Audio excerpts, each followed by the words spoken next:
Muito bem, gente.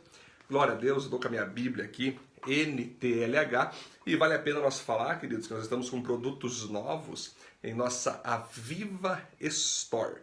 Temos Bíblias, temos camisetas, temos livros. Gente, nós temos umas camisas agora muito top, que é da série Recomece, aonde nós então estamos, devido a esse tempo de pandemia, recomeçando nossas vidas, recomeçando nossas histórias. Temos a camisa Mova-se, onde nós percebemos que nós temos que nos mover independente das circunstâncias que têm aparecido à nossa frente. E temos a série Em Frente, que é muito legal também, a camiseta para nós enfrentar a luta e seguir em frente. Queridos, Atos 12 é muito interessante. A Igreja de Cristo está crescendo, a Igreja de Cristo está evoluindo, crescendo em quantidade, em qualidade, em influência. E lá na cidade onde a Igreja de Cristo nasceu, que é na cidade de Jerusalém, começa então a inveja dos judeus. Como nós trabalhamos já, começam então os fariseus, os judeus, os sacerdotes, que era a religião predominante da época, que mandava, que atacava as pessoas, que pastoreava as pessoas, começaram a perder membros então para a nova religião, não que a igreja seja uma religião, mas na cabeça deles era a religião do cristianismo. Muitos judeus começaram a migrar do judaísmo para o cristianismo dentro da histórica cidade capital de Jerusalém. Isso despertou a fúria, isso despertou a ira dos fariseus, dos líderes judaicos, que então conseguiram fazer com que o rei Herodes, convencer o rei Herodes a matar, veja só, a matar um dos principais líderes da igreja na época, que era Tiago, justamente o irmão do Senhor Jesus, por parte, obviamente, de mãe. Então a igreja de Cristo, ela era liderada por Pedro, Tiago e João. Eram esses três homens que governavam então a igreja logo depois que Cristo subiu aos céus. E Herodes então, para agradar os judeus, para agradar os fariseus, mandou matar a espada. Muitos dizem que foi decapitado com a espada. Tiago, um dos principais líderes da igreja. Imagine isso, gente. Isso desesperou toda a igreja. Você imagina, você quer mexer com um grupo, você quer atacar um grupo, ataque o líder desse grupo. Chegue nesse líder. Quando alguém quer destruir um time, eles atacam o treinador. Quando alguém quer destruir uma igreja, eles atacam o pastor. E eles foram e mataram Tiago por ordem, então, de Herodes. E logo na sequência, eles já mandaram prender o apóstolo Pedro. Olha que louco isso, gente, que doido. Nesse tempo, nessa época, falam que João também foi pego, só que foi ele isolado na ilha de Patmos. Ou seja, mataram Tiago, prenderam Pedro e isolaram, quase que um presídio natural, o apóstolo João na ilha de Patmos, onde deixaram ele lá viver que nem aquele rei, o rei da selva, né? Aquele negócio do rei do gado, aliás, que lembra daquela novela Rei do Gado, que o cara ficava na floresta, tendo que comer animais, tendo que se virar para se alimentar, para beber, foi o que fizeram com João. Só que vocês entendem que João, nessa ilha de Patmos, recebeu a revelação de Apocalipse, e muitos acreditam, inclusive, que ele foi arrebatado aos céus. Então vocês vejam, a igreja começou a crescer e, por causa da inveja das outras religiões, atacaram os três principais líderes da igreja. Mataram Tiago, isolaram João e prenderam Pedro. Gente, é muito natural. É natural. A árvore que dá fruto é a primeira que vai levar pedrada. Se você conhece um líder de igreja, se você conhece um pastor que é perseguido, que é caluniado, que é atacado, saiba que esse é um cara de Deus. Saiba que tal pessoa é uma pessoa que realmente busca o Senhor. A perseguição, queridos, prova o tamanho da nossa unção. O tamanho das nossas perseguições revelam o quanto nós somos, de fato, influentes e o quanto estamos fazendo a diferença nesse mundo de trevas. Se você é um cristão que não tem ódio da parte de ninguém, se você é um cristão que ninguém te odeia, que ninguém te interpreta mal, que ninguém fala mal de você, você tem que reavaliar se de fato você está fazendo a diferença nesse mundo. Porque o mundo, queridos, é um mundo de trevas. O mundo é um mundo pecaminoso, egoístico, é um mundo carnal. Então, quando alguém se levanta falando de Cristo, falando da palavra, dos princípios bíblicos, é obrigatório que muitos se levantem contra você, que muitos tentem acabar com você, tentem calar você. E esse é o primeiro ponto que eu quero trabalhar com você hoje. Você está sendo perseguido? Você está causando alguma diferença na sociedade que você vive? Tem muita gente me assistindo agora de Panambi, Condor, Tubarão, outros países. Então, aonde você está agora? Não estou dizendo que a nossa vida cristã tem que o tempo todo nós ser perseguidos e sempre seremos perseguidos e ninguém vai nos amar. Não é isso. Muitos vão nos amar, multidões vão nos seguir, famílias vão ser gratas a nós, mas de tempos em tempos é necessário nós sermos perseguidos, nós sermos mal interpretados, nós sermos caluniados, porque a árvore com fruto leva pedradas. Essa é a pergunta que eu quero fazer a você. Se a tua vida não tem feito diferença, não vai ter perseguições sobre você. Agora, se a tua vida está fazendo diferença, está trazendo mudança na sociedade, muitos que não querem essas mudanças, muitos que não querem essas diferenças acontecendo, vão perseguir você. Aí você vai perceber no segundo ponto, queridos, que Pedro, ele então foi preso. Olha que loucura isso, gente. Os caras mataram o apóstolo Tiago, acabaram de matar o apóstolo Tiago, e agora eles prendem o apóstolo Pedro para que no outro dia ele fosse também executado e morto.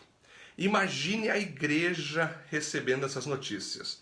Acabaram de matar o apóstolo Tiago, meu Deus, aquela igreja deve ter ficado num luto. Mataram um dos principais líderes nossos, e agora? Aí já vem uma segunda notícia, aí prenderam o apóstolo Pedro, gente. Para amanhã já vão decapitar o apóstolo Pedro também. Ah, meu Deus do céu. O nosso apóstolo Pedro foi preso, e agora? E agora? Depois já vem outra. João também foi isolado na ilha de Patmos. Não se sabe o paradeiro dele. Imagine aquela igreja. A igreja, os irmãos, os cristãos de Jerusalém, recebendo essas notícias, ficando angustiada. O que elas fizeram, gente? O que a igreja, o que aquela comunidade fez? Ela começou a orar. Aquela igreja começou a clamar a Deus, começou a pedir: Senhor, nós já perdemos o apóstolo Tiago. Não sabemos o que está acontecendo com o apóstolo João, porque ele deve estar isolado e não temos notícia mais dele. Ficamos sabendo agora que o apóstolo Pedro está preso, Senhor. Para agora, amanhã mesmo, ele vai ser decapitado. Senhor, por favor, livra o apóstolo Pedro da prisão. Senhor, por favor, livra o apóstolo Pedro. Traga João de volta. Perdemos Tiago, mas nós cremos que tudo tem um propósito. Nós cremos que o Senhor está no controle de tudo e que a igreja não depende de homens, a igreja não depende de figuras humanas, mas se for da tua vontade, Senhor, nós precisamos de líderes, nós precisamos dos nossos apóstolos, nós precisamos dos nossos pastores para nos conduzir no melhor caminho. Então, eles começam a orar. E Pedro, que estava preso, ele estava preso, e Herodes queria garantir que ele não grupos com 4 soldados em cada grupo para manter Pedro preso. Não tinha como ele escapar. Porém, a igreja começou a orar com tanto fervor que Deus ouviu a oração da igreja e mandou um anjo para dentro da cadeia, que acordou Pedro, que estava dormindo, e começou a abrir os portões. Os soldados não perceberam nada. Quando uma hora ou outra, Pedro então libertado da prisão através de um anjo. Olha o que mostra isso para nós. O que você faz? Qual a primeira postura que você toma quando você está passando dificuldade na tua vida? Qual a primeira postura que você toma quando você entra em algum tipo de desespero, quando algo sai do teu controle? O que você faz? Muitos murmuram, muitos desanimam, muitos entram em depressão, muitos desistem, muitos abandonam tudo, muitos ficam cabisbaixos, muitos chutam o balde e esperam só o pior. Mas o que a igreja fez nesse momento, quando ela soube que Tiago tinha sido morto, que João tinha sido isolado e que Pedro estava preso? Eles fizeram o que, aqueles irmãos, queridos? Eles oraram a Deus. Aqui está o segredo principal para que você consiga vencer os seus problemas. orar a Deus.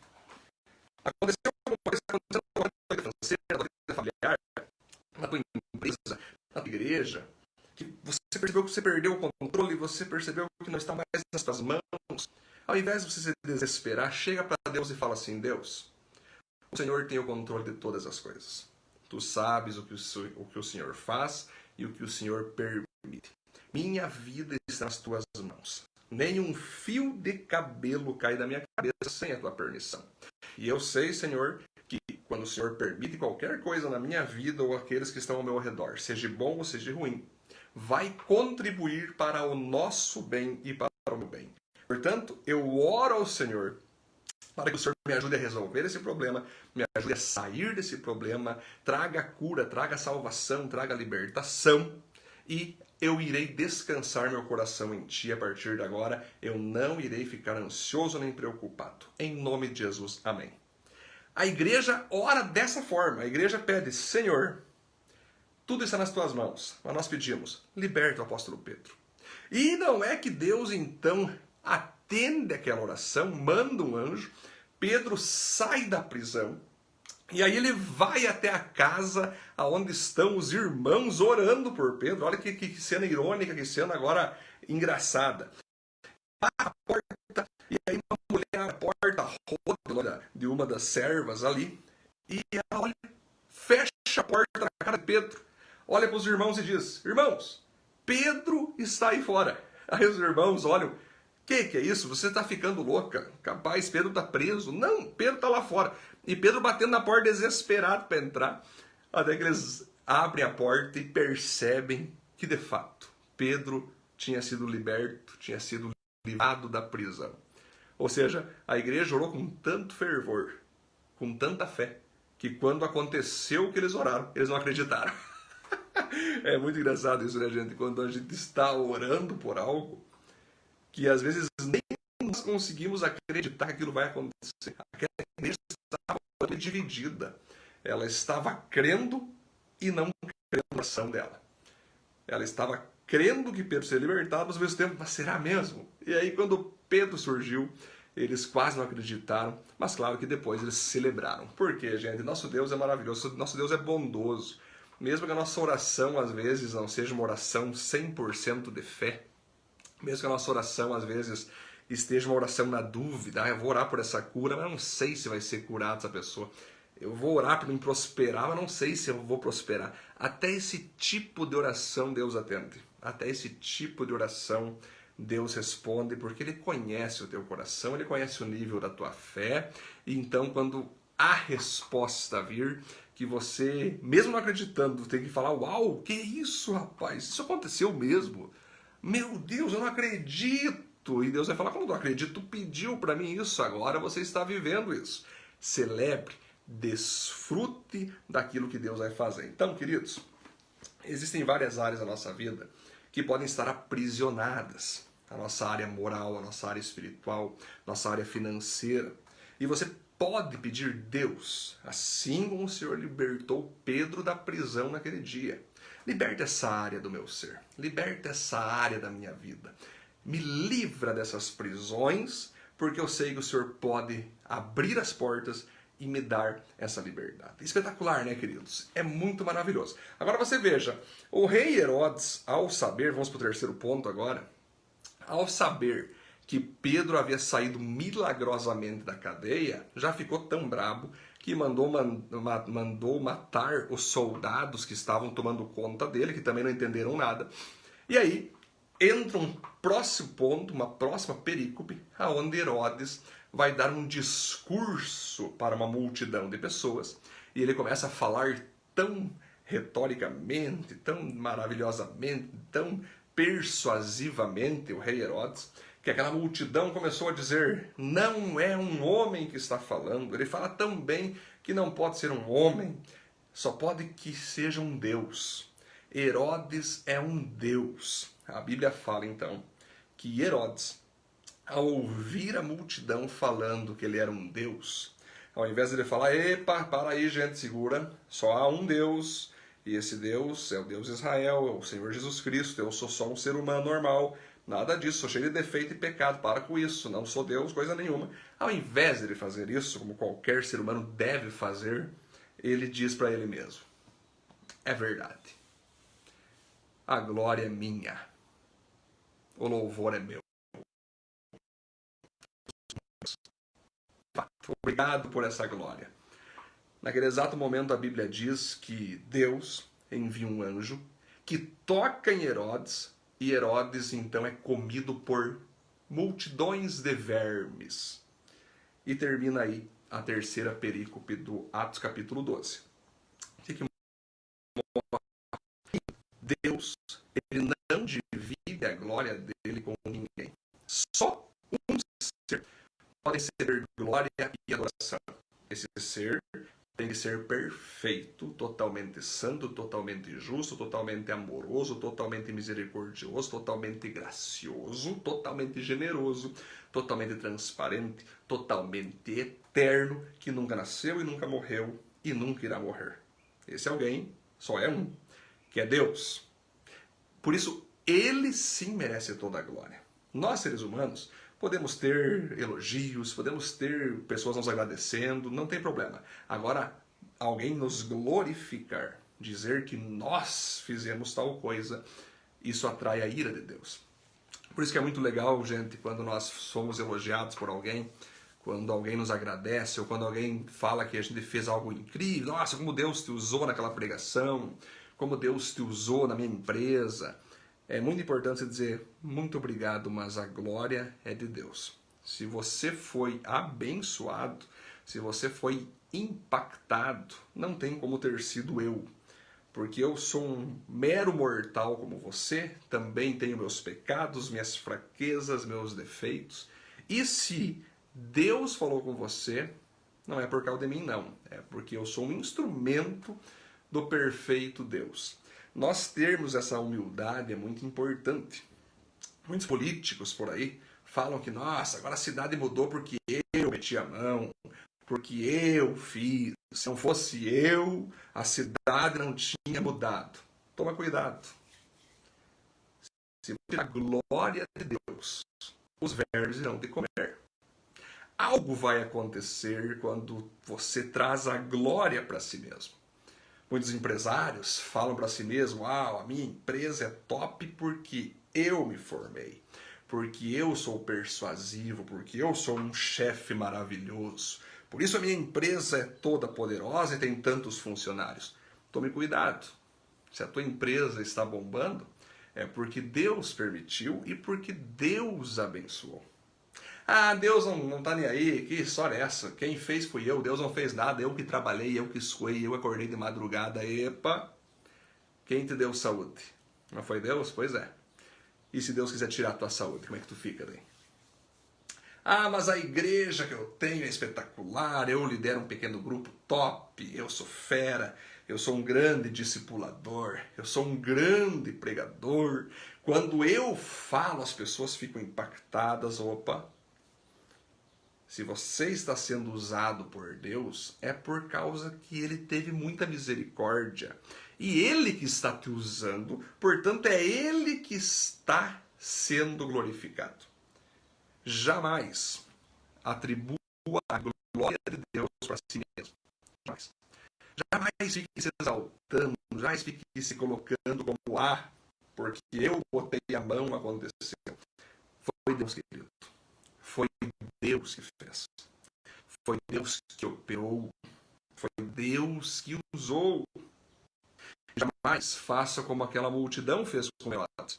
De olhar para um homem falando, idolatrar aquele homem como se ele fosse um Deus. Tem pessoa que faz isso. Meu pastor, meu Deus, o que seria de mim sem tua vida, pastor, líder de pequeno grupo, meu discipulador, papaizinho, mamãezinho, o que seria de mim sem vocês? Vocês são meus deuses.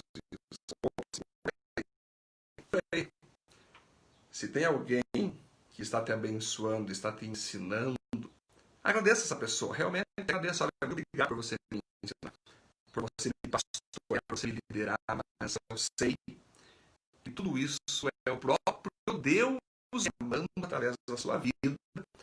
Isso que eu agradeço a Deus em primeiro lugar, porque é Ele que está te usando, é Ele que está te colocando como instrumento na minha vida, e tudo que eu recebo vem de Deus através de você que chega em mim.